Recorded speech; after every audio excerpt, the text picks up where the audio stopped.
IT সেক্টরের একটা অন্যতম কোম্পানি যার নাম হচ্ছে কেপিআইটি টেকনোলজিস লিমিটেড।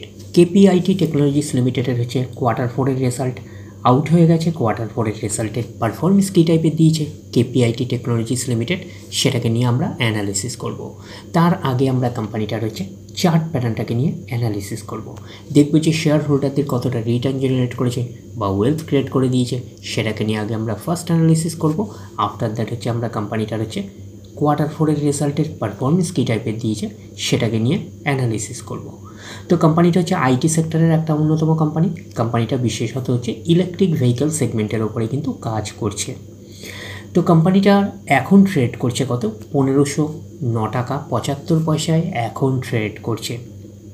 আমরা যদি চলে যাই কোম্পানিটার মার্কেট ক্যাপিটালাইজ হচ্ছে অ্যাপ্রক্স 41,000 কোটি টাকার মার্কেট ক্যাপিটালাইজ, অর্থাৎ এই কোম্পানিটাকে আমরা মিড ক্যাপ টাইপের কোম্পানি হিসাবে কনসিডার করতেই পারি। তো কোম্পানিটার একদিনের পারফরমেন্স দিয়েছে কত, একদিনে হচ্ছে 6.5% মতন পজিটিভ রিটার্ন জেনারেট করেছে একদিনে। আমরা যদি চলে যাই 5 দিনে, দেখি 5 দিনে কীরকম পারফরমেন্স করেছে। 5 দিনে হচ্ছে 9% মতন পজিটিভ রিটার্ন জেনারেট করেছে 5 দিনে। 1 মাসের পারফরমেন্স দিয়েছে 1% মতন পজিটিভ রিটার্ন জেনারেট করেছে 1 মাসে। 6 মাসের পারফরমেন্স দিয়েছে 24% পজিটিভ রিটার্ন জেনারেট করেছে 6 মাসে।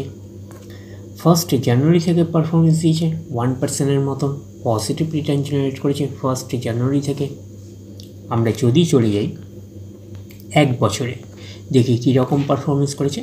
1 বছরে হচ্ছে 61% মতন পজিটিভ রিটার্ন জেনারেট করেছে 1 বছরে। তো ন্যাচারাল ব্যাপার, আমরা জানি যে শর্ট টার্মে সেভাবে ওয়েলথ ক্রিয়েট হয় না স্টক মার্কেট থেকে। যত লং খেলবেন স্টক মার্কেটে তত হচ্ছে ওয়েলথ ক্রিয়েট হয়। বাট এই কোম্পানিটা কিন্তু শর্ট টার্মে অর্থাৎ 1 বছরে কিন্তু একটা ডিসেন্ট টাইপের পারফরমেন্স করেছে। আমরা এইটুকুনি বলতে পারি 61%-এর মতো পজিটিভ রিটার্ন জেনারেট করেছে 1 বছরে অর্থাৎ শর্ট টার্মে। তো এখন দেখার বিষয় কোম্পানিটা কি লং টার্মে ভালো পারফরমেন্স করেছে, লং টার্মে কি শেয়ার হোল্ডারদের ওয়েলথ ক্রিয়েট করে দিয়েছে, সেটাই কিন্তু এখন আমাদের দেখার বিষয়। তাহলে আমরা চলে যাচ্ছি ম্যাক্সিমাম চার্ট প্যাটার্ন হিসাবে পারফরমেন্স করেছে 1290%-এর মতন পজিটিভ রিটার্ন জেনারেট করেছে অল টাইম বা ম্যাক্সিমাম। তো কোম্পানিটা লিস্টেড হয়েছে কবে, 2019-এ। তাহলে 2019 থেকে এখন অবধি রিটার্ন জেনারেট করেছে 1290%-এর মতন পজিটিভ রিটার্ন জেনারেট করেছে অল টাইম বা ম্যাক্সিমাম। 2019-এর পরে কত, 2020, 21, 22, 23 অ্যান্ড 24, 1, 2, 3, 4, 5 বছর। তো কোম্পানিটা লিস্টেড হয়েছে 5 বছর হয়েছে। তো ম্যাক্সিমাম চার্ট প্যাটার্নটাকে এখন অবধি আমরা ডিসেন্ট হিসাবে কনসিডার করতে পারছি না। তার কারণটা কি, বেশি দিনের ডেটা হিস্ট্রি অ্যাভেলেবেল নয়। তো শুধুমাত্র 5 বছরের ডেটা হিস্ট্রি অ্যাভেলেবেল। তো সেই হিসাবে ম্যাক্সিমাম চার্ট প্যাটার্নটাকে এখন অবধি আমরা ডিসেন্ট হিসাবে কনসিডার করতে পারছি না। বাট 5 বছরের পারফরমেন্স হিসাবে আমরা এইটুকুনি বলতে পারি একটা ডিসেন্ট টাইপের পারফরমেন্স করেছে, হিউজ ওয়েলথ ক্রিয়েট করে দিয়েছে শেয়ার হোল্ডারদের, আমরা এইটুকুনি বলতেই পারি। তো 100% মানে ইনভেস্টমেন্ট হবো। তো ইনভেস্টমেন্টকে আমরা এইটুকুনি বলতে পারি 14 গুণের কিন্তু কাছাকাছি করে দিয়েছে 5 বছরে। তো 5 বছরে হিউজ ওয়েলথ ক্রিয়েট করে দিয়েছে, আমরা এইটুকুনি বলতেই পারি। তো এখন দেখার বিষয় কোম্পানিটার হচ্ছে কোয়ার্টার 4-এর রেজাল্টের পারফরমেন্স কী টাইপের দিয়েছে।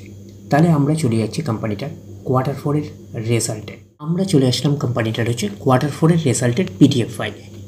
আগে আমরা আমরা দেখে নেব যে কোম্পানি ডিভিডেন্ড ডিক্লেয়ার করেছে নাকি, এটাকে আগে আমরা দেখে নেব।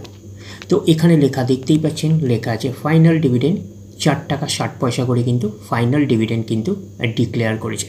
তো ফাইনাল ডিভিডেন্ডের ক্ষেত্রে কিন্তু শেয়ার হোল্ডারদের অ্যাপ্রুভালের প্রয়োজন হয়, এইটুখানি মাথায় রাখবেন।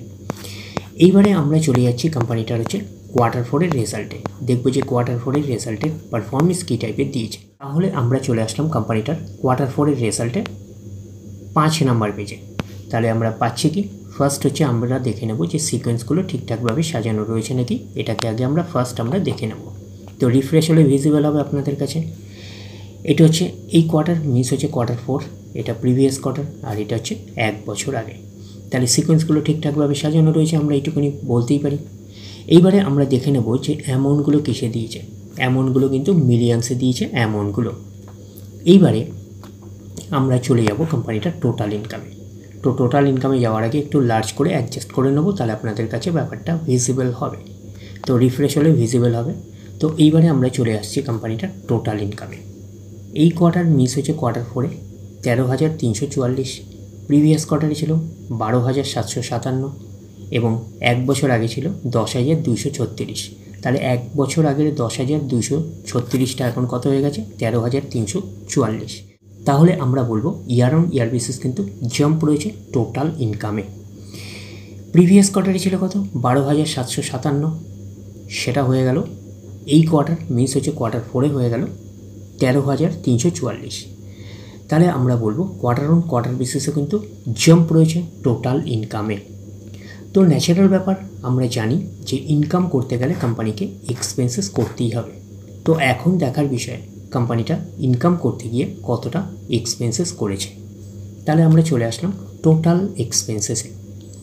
এই কোয়ার্টার মিস হচ্ছে কোয়ার্টার 4-এ 11,094, প্রিভিয়াস কোয়ার্টারে ছিল 10,641 এবং এক বছর আগে ছিল 8,879।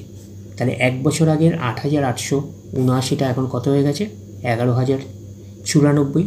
তাহলে আমরা বলবো ইয়ার অন ইয়ার বেসিস কিন্তু জাম্প রয়েছে টোটাল এক্সপেন্সেসে। প্রিভিয়াস কোয়ার্টারে ছিল কত?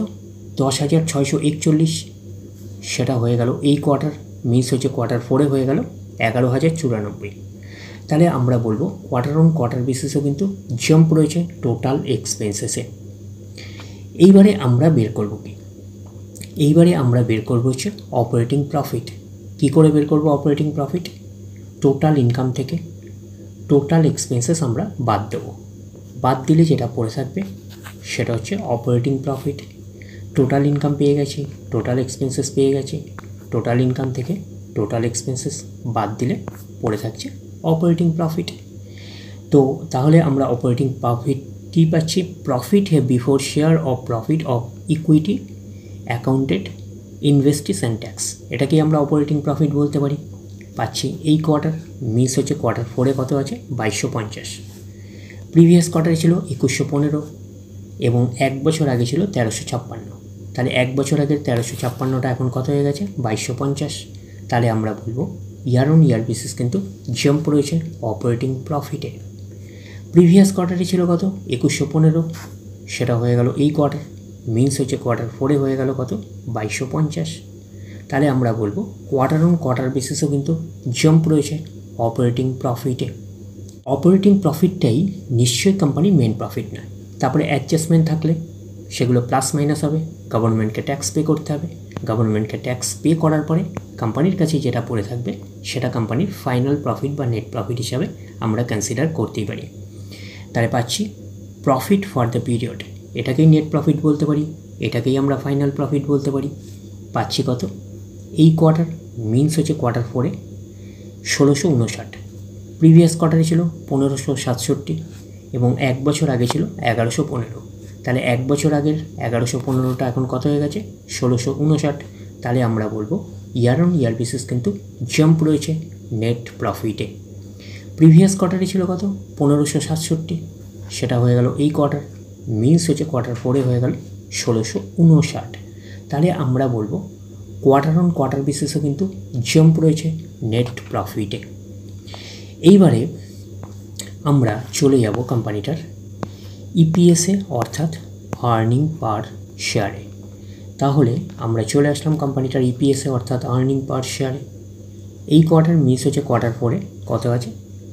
6.06, প্রিভিয়াস কোয়ার্টারে ছিল কত? 5.73 এবং এক বছর আগে ছিল কত? 4.13। তাহলে এক বছর আগের 4.13টা এখন কত হয়ে গেছে? 6.06। তাহলে আমরা বলবো ইয়ার অন ইয়ার বেসিস কিন্তু জাম্প রয়েছে, আমরা এইটুখানি বলতে পারি ইপিএসে অর্থাৎ আর্নিং পার শেয়ারে। প্রিভিয়াস কোয়ার্টারে ছিল কত? 5.73, সেটা হয়ে গেল এই কোয়ার্টার মিন্স হচ্ছে কোয়ার্টার 4-এ হয়ে গেল কত? 6.06। তাহলে আমরা বলবো কোয়ার্টার অন কোয়ার্টার বেসিসও কিন্তু জাম্প রয়েছে ইপিএসে অর্থাৎ আর্নিং পার শেয়ারে। তো ন্যাচারাল ব্যাপার, আমরা জানি যে নেট প্রফিটের রিফ্লেকশনটা ইপিএসে পাই, তো নেট প্রফিটের রিফ্লেকশনটা আমরা ইপিএসে পেয়েছি। তো ওভারঅল কনক্লুশন কী দাঁড়াচ্ছে? তো ওভারঅল কনক্লুশনে আমরা বলতে পারি কেপিআইটি টেকনোলজিস লিমিটেডের হচ্ছে কোয়ার্টার 4-এর রেজাল্ট আমরা এইটুখানি বলতে পারি আউটস্ট্যান্ডিং টাইপের পারফরমেন্স করেছে আমরা কিন্তু এইটুখানি বলতেই পারি। তাহলে ওভারঅল ভিউটা আপনাদের কাছে ক্লিয়ার। তাহলে এই অবধি, নেক্সট ভিডিওতে আবার আপনাদের সাথে আমার দেখা হচ্ছে। ধন্যবাদ।